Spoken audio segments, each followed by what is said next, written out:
Now, the Conservatives have suffered another loss in London when the Conservative leader of Barnet Council conceded to defeat. We're joined now by Barry Rawlings, the new Labour leader of Barnet Council. Good morning to you.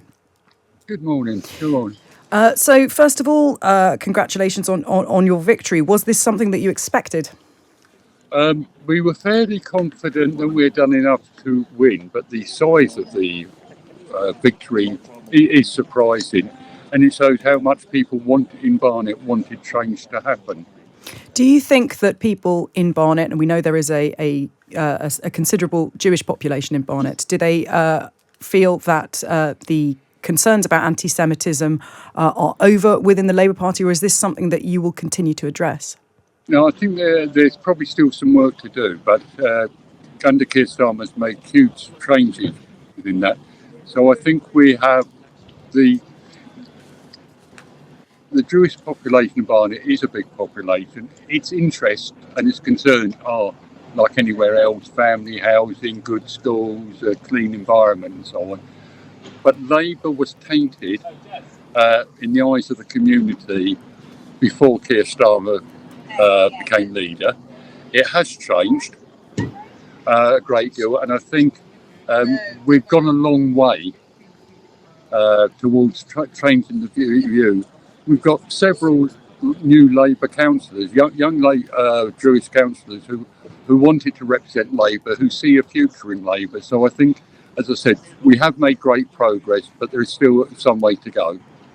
And Barnet is one of three symbolic councils that Labour has taken from the Conservatives alongside Westminster and Wandsworth. And yet outside London, the picture isn't quite so rosy for the party. What's your assessment of how Labour has done? Well, to be honest, because you're stuck inside a count, you only really get your own view. I think within London, I think, funny enough, I think there's two or three reasons. One, London votes Labour because we know Boris Johnson better than the rest of the country. So we've seen the empty words, the false promises for a lot longer. I think the demography of London has changed a lot. But I also think one of the big changes seems to be that in London that the Conservative vote did slip back.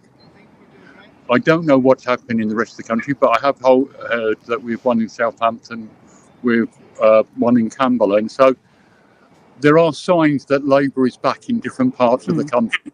But certainly the bigger victories are in London. We will continue to bring listeners the view from the rest of the country here on Times Radio Breakfast. Barry Rawlings, new Labour leader of Barnet Council, thank you so much. Shortly after the news, we will be speaking to Shabana Mahmood from Labour, who will be able to give us that bigger picture. Yeah, Keir Starmer already, Jenny, hailing it as a big success, a big turning point is what he's saying for Labour. We'll find out if that is true and what this means now for the party. All that to come in the next half an hour here on Times Radio. Kate Borsey and Jenny Kleeman with you. Let's take a news update now from Anna Cunningham.